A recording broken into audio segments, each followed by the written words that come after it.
Hola chicos, ¿qué tal? ¿Cómo estáis? Bueno, en el vídeo de hoy vamos a traer un ejemplo, en este caso bastante extenso, en el que vamos a ver cómo podemos determinar la probabilidad condicionada aplicando concretamente los casos de los diagramas de árbol y las tablas de doble entrada, ¿vale? Vamos a ver concretamente cómo funcionaría cada uno de ellos y ver que vamos a llegar exactamente al mismo resultado con todos ellos, ¿vale? Entonces nos dicen en el siguiente enunciado. Como os digo, vamos a aplicar tanto el diagrama de árbol como la tabla de doble entrada para ver que llegamos exactamente a lo mismo. Nos dicen, tenemos que en una clase de 50 alumnos, por tanto vamos a poner por aquí, nos van a hablar de aprobados y suspensos en distintas asignaturas. Entonces vamos a tener aprobados, suspensos y el total, ¿vale? Y por aquí tendremos matemáticas, lengua e historia y en este caso el total. Nos dicen que en matemáticas han aprobado 43 personas de 50 que hay en clase. Por lo tanto, habrán suspendido 7. En lengua nos dicen que han suspendido 23 de 50, por lo tanto, habrán aprobado 27. ¿Vale? Y en historia nos dicen que han aprobado 35, por lo tanto, habrán suspendido 15 de las 50 que tenemos. ¿Vale? Por tanto, de esta manera, los primeros datos que podemos ver es que en total, lógicamente, va a haber 150 entre aprobados y suspensos, y aprobados en total tendremos 43 más 27 más 35, que serán 105 aprobados, consecuentemente 45 suspensos, ¿vale? Entre todas y cada una de las materias, ¿vale? Entonces, ahora me van a hacer varias preguntas y vamos a ver cómo podemos resolver cada una de ellas, ¿vale? Como hemos visto, aquí vamos a tener, en este caso, esta es la tabla de doble entrada y vamos ahora a dibujar el diagrama de árbol. Tendremos las tres asignaturas, que nos quedarán matemáticas, lengua e historia, y en cada una de ellas tendremos la probabilidad de aprobar, vamos a ver la probabilidad de aprobar y la probabilidad de suspender. Es decir, aquí aprobados hemos tenido en matemáticas 43, suspensos hemos tenido 7, ¿vale? Aprobados en lengua hemos tenido 27, suspensos en lengua hemos tenido 23, aprobados en historia hemos tenido 35, suspensos en historia hemos tenido 15, ¿vale? Entonces, ¿qué es lo que va a ocurrir? Lo primero que podemos calcular es cuál es la probabilidad de aprobar y de suspender en general al menos una de las materias, ¿vale? Es decir, la probabilidad de aprobar, repito, al menos una de ellas será el total de aprobados, es decir, 105, entre el total de exámenes, es decir, 150, ¿vale? Por tanto, tendremos que esto será 0,7, ¿de acuerdo? Por tanto, la probabilidad de suspender, al menos una de ellas, será en este caso 45 entre 150. Recordamos, casos favorables entre casos totales, por tanto esto será 0,3, ¿vale? Ahora, vamos a calcular la probabilidad de aprobar y suspender cada una de las materias. Es decir, en este caso, probabilidad de aprobar matemáticas, ¿vale? Será los casos favorables, ¿de acuerdo? En este caso 43 entre los totales. Es decir, nos quedaría mucho cuidado porque, claro, aquí hemos de tener en cuenta una cosa que es la siguiente. Cuando yo digo aprobar matemáticas, es la probabilidad de aprobar trabajando solamente con las matemáticas. Es decir, lo que habíamos visto anteriormente, esto sería lo mismo que la probabilidad de aprobar sabiendo que estoy en matemáticas, ¿vale? Es decir, tal que así, ¿de acuerdo? Por lo tanto, esto como lo hacíamos, lo que hacíamos era restringir a que la cantidad total que teníamos era simplemente la de las matemáticas, es decir, 50, ¿vale? Y la cantidad de aprobados que tendríamos sería 43, que en este caso si lo hacemos sería ese 0,86, que lo voy a poner por aquí, entre 50, 0,86, ¿vale? ¿Por qué 43 entre 50? Por lo que acabamos de ver. ¿Cuántos son los casos totales de exámenes de matemáticas que tengo? Este de aquí, ¿vale? ¿Cuántos son los casos totales de aprobados en matemáticas que tengo? Este de aquí. Por lo tanto, tengo casos favorables frente a casos totales. Entonces, de esta manera puedo calcular cuánto será la cantidad de aprobados sabiendo que estoy en matemáticas. Voy ahora a calcular la probabilidad de suspensos en matemáticas. Pues tendré en este caso suspensos en matemáticas y me quedará simplemente 0,14. ¿Vale? Aquí lo que estoy haciendo es simplemente las divisiones, ¿vale? Si no nos salen de cabeza, podemos hacerlas a mano o con la calculadora. Vamos ahora con la probabilidad de aprobar lengua, que tendremos, podemos verlo tanto en uno como en otro, ¿vale? ¿Qué es lo que nos ocurrirá? Tendremos, en este caso, la probabilidad de aprobar lengua será los 27 aprobados entre los 50 en total, y esto será 0,54. Y la probabilidad de suspender lengua será simplemente los 23 entre los 50, y esto nos quedará 0,46. Y por último, la probabilidad de aprobar historia será 35 entre 50, es decir, ese 0,7, y la probabilidad de suspender historia será 15 entre 50, es decir, simplemente 0,3, ¿vale? Por tanto, lo que vemos es que encontramos siempre el cociente entre el total con esa probabilidad que en realidad lo que estamos haciendo es condicionarla en todos los casos, ¿vale? Es muy distinto a que si nosotros calculáramos la probabilidad de aprobar matemáticas y suspender las otras dos, ¿vale? Por ejemplo, eso sería muy diferente. O de aprobar por lo menos matemáticas, independientemente de lo que ocurra en las demás, ¿vale? Si yo calculara, por ejemplo, la probabilidad, en este caso, la voy a poner aquí arriba porque si no las demás no nos cabrán. La probabilidad de aprobar matemáticas sin tener en cuenta todo lo que pueda ocurrir en las demás, yo tendré, es decir, aprobar matemáticas y en las demás que ocurra lo que sea, tendré los casos a favor que tengo de los aprobados, es decir, 43, entre el total de los exámenes que he tenido, es decir, 150. Y esto si lo calculo, haré 43 entre 150 y me quedará aproximadamente 0,286, en este caso, periodo, ¿vale? Me ocurrirá lo mismo. Si yo calculo la probabilidad de suspender matemáticas, tendré 7 entre 150.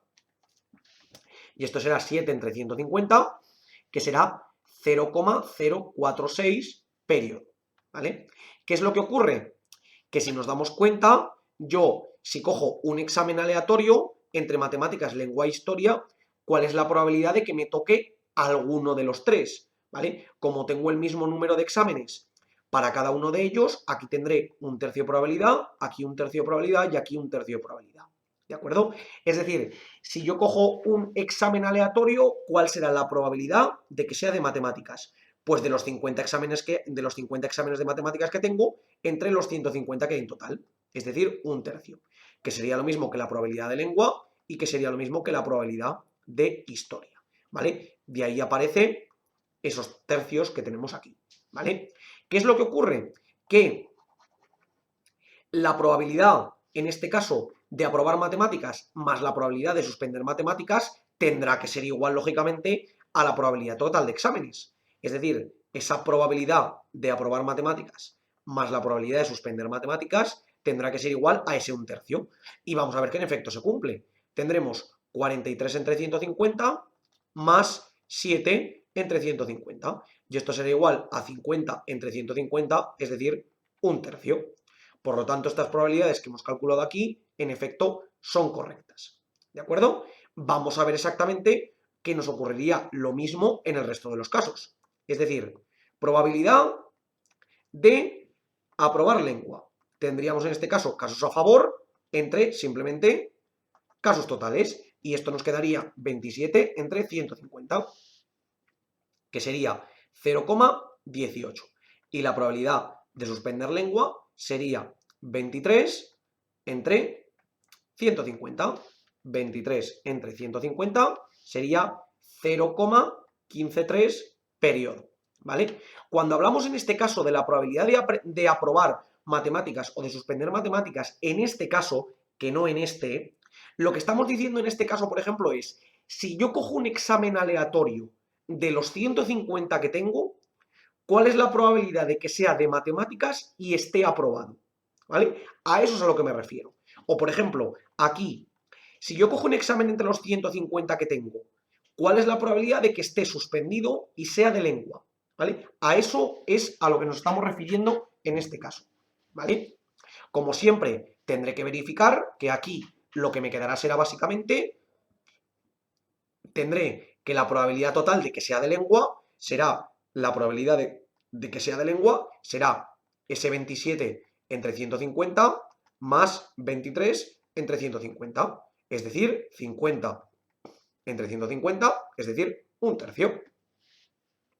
Por lo tanto, en efecto, de nuevo, esto es correcto. Y ahora vamos por último al caso final que tenemos, el de historia. Es decir, ¿cuál es la probabilidad de que un examen aleatorio sea un aprobado en historia? Pues será 35 entre 150, que esto es 0,3. ¿Vale? Si no me equivoco, no, perdón, esto no es 0,3, 0,20 algo. Esto es 35 entre 150, que es 0,23 periodo. Y por último, ¿cuál es la cuál es la probabilidad de que sea un suspenso en historia? Pues será 15 entre 150, que esto es 0,1. Y aquí nos vuelve a ocurrir lo mismo. La probabilidad de que sea de historia será 35 más 15 entre 150, es decir, 50 entre 150, es decir, un tercio. Por lo tanto, en efecto, lo tenemos correcto, ¿vale? De esta manera hemos podido calcular la probabilidad tanto condicionada en todos estos casos como sin condicionar en estos casos, ¿vale? Para cada uno de los sucesos.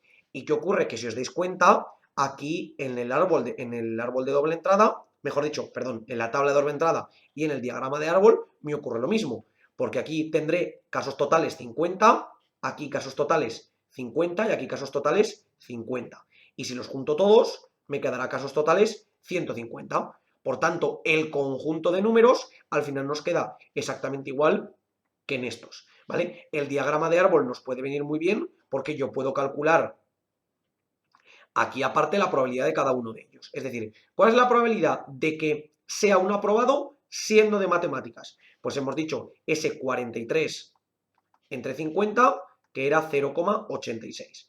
¿Cuál es la probabilidad de que sea suspenso siendo de matemáticas? 7 entre 50, es decir, 0,14. Y así seguiría constantemente y podría trabajar con cada uno de ellos, ¿vale? Esto es lo que me permite tener en este caso este tipo de problemas, ¿vale? Vamos a ver ahora otra situación que es un poco distinta, ¿vale?